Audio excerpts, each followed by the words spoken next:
Here's Ronaldo! Oh my goodness! We won't see moments like that if Portugal's World Cup start is anything to go by. So let's analyse their opening game draw, recreate it in FM26, then fix it, all without dropping Cristiano Ronaldo. Now, I love to start with build-up shape. It defines the in-possession formation, with roles then defining the progression and final third zones. But Portugal are shapeless. Well, not true, but they prioritised restarting play quickly rather than setting into a defined shape. And once established, it is very fluid. The centre-backs stay deep, as does Vitinha. Sometimes Nuno Mendes would stay deep, other times João Neves would, sometimes both. Generally, it was a kind of 3-1-6, with little presence in central midfield. This helps create overloads in wide areas, and we see it with the goal. 5 players all within about 10 yards of each other. This sucks the defence over and allows the switch to Cancelo on the other flank. His cross was cleared, but the ball made its way back out left where Neto would deliver the assist. So the defence has had to shift from side to side to side, and that helps create a situation where João Neves isn't tracked, and he can get in front of the defender to nod in the opener. We see similar with the disallowed goal, another high switch. Cancelo cuts inside, plays it across to Bruno in the half space. He sends in an early cross. Neves unfortunately was offside, and we're robbed of an overhead kick assisted by a chest down. When Conceição came on in the second half, there was a lot more focus on playing into the channel between fullback and centre-back, and then cutting back. Thierry Henry's already covered this, but Ronaldo's movement stole what would have been a tap-in for Bruno. There was another similar chance a few minutes later, this time a good block by Tuanzebe. Now, the defensive shape is also hard to assess. Democratic Republic of Congo only had 25% of the ball, and it was mostly counterattacks. This tends to be a reflection more of Portugal's rest defence setup rather than their structured defence.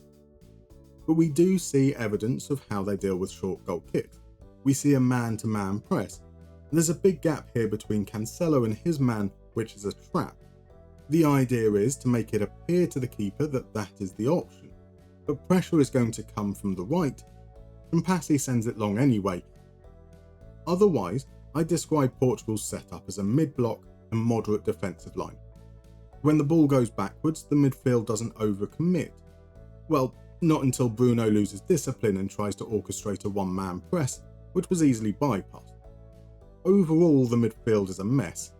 One pass to the centre-back here, and the midfield has no semblance of structure whatsoever. 2 passes later, and Sadiki is in acres of space. Thankfully for Portugal, his cross was rubbish. I don't want to be harsh, but this is awful. In every single phase of play, I struggle to believe this is Martinez's plan, but the alternative is the players just aren't listening to him, and it's a damning indictment either way.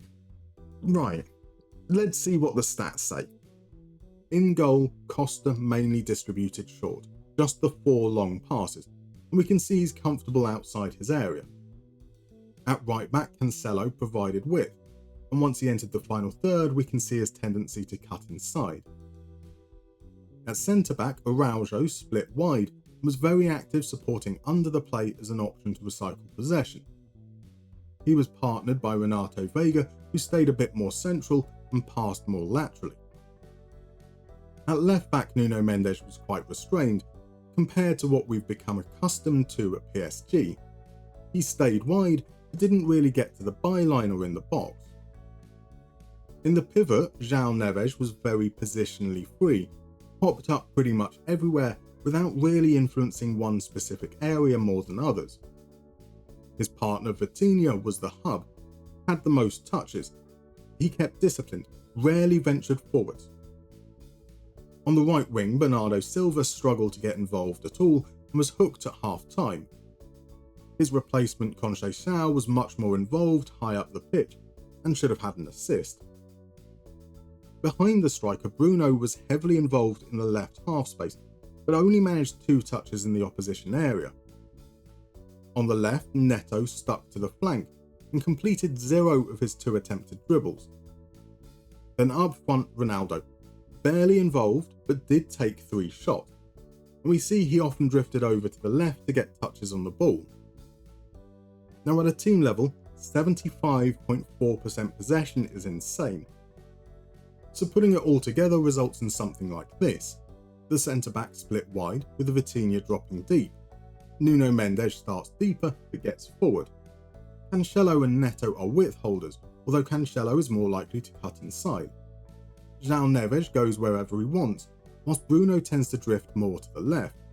Bernardo doesn't get too high, whilst Ronaldo does a little bit of everything or nothing.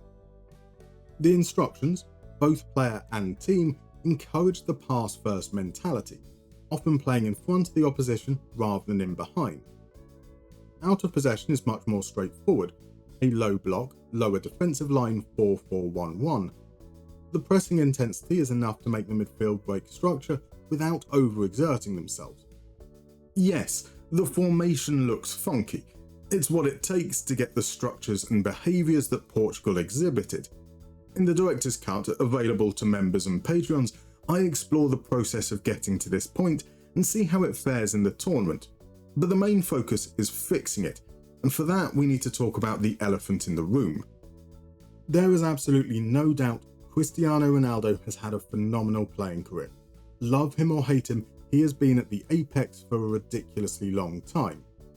But he is not that man anymore, and certainly not according to FM. His movement is still elite, as is his finishing, and he can still put himself about, but he is no longer quick and nimble. He is not particularly creative. He most definitely is not a team player. I need to make sure that the players around him minimise those shortcomings, and that they're put in a position to maximise their qualities. So let's assume Ronaldo is our poacher. Stay in the box and score goals. Nothing more, nothing less. He needs supply, and João Cancelo is our best crosser. That's the right sorted. Well, technically, Bruno is just as good, but is more comfortable centrally. He's also a goal threat. He can be in that right half space. Defensively, his qualities lie in effort rather than ability, so let's push him up top out of possession. On the left, Nuno Mendes is our best crosser. Again, an easy decision. And again, Bernardo is just as good, but more comfortable centrally.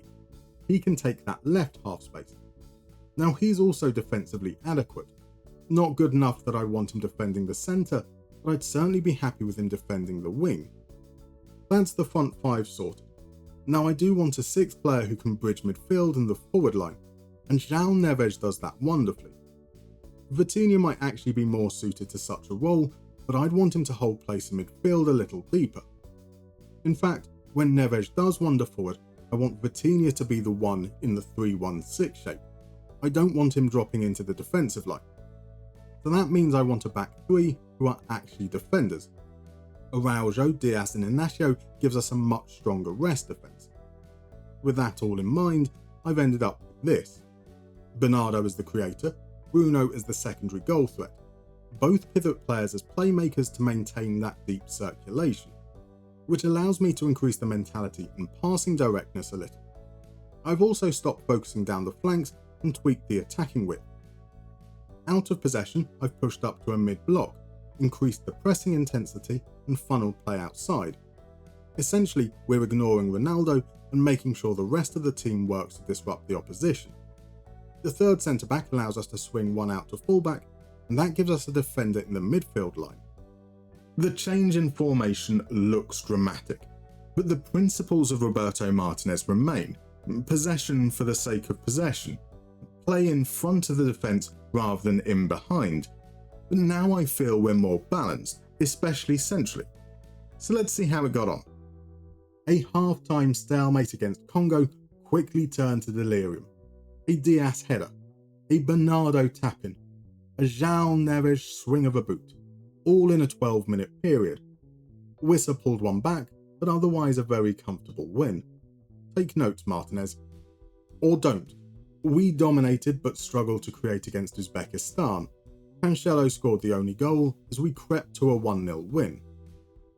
Football can be a funny old game. You can indulge in some light rotation and create just 0.83 xg, yet somehow score 4 goals. The best, however, would be Luis Suarez's consolation as it finished 4-1.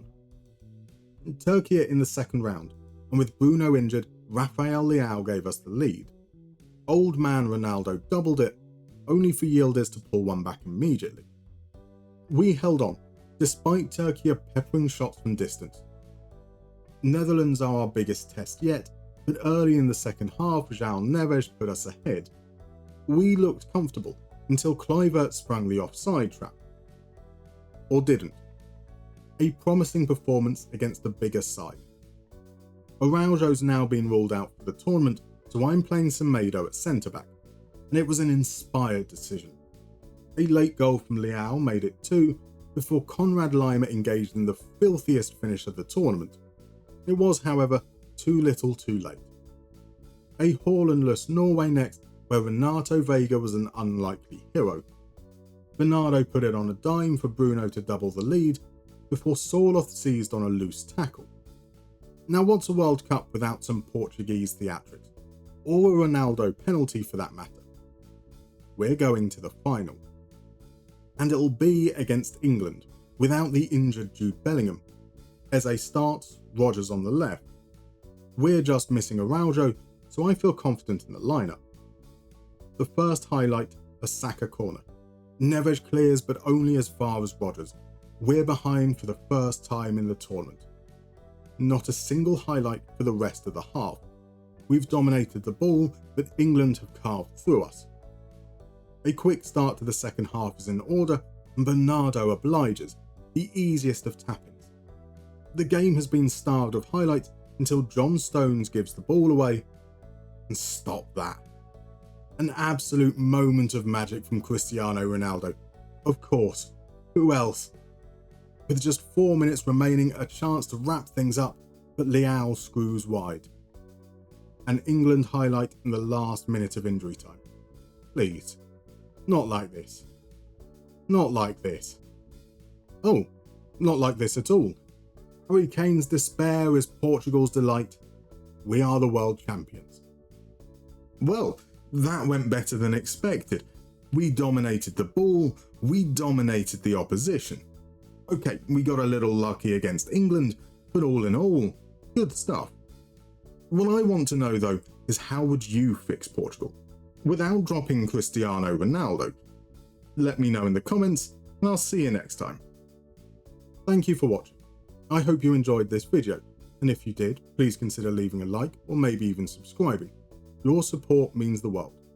And if you want to join these wonderful folks currently adorning your screen, you can become a member or Patreon. Links in the description below.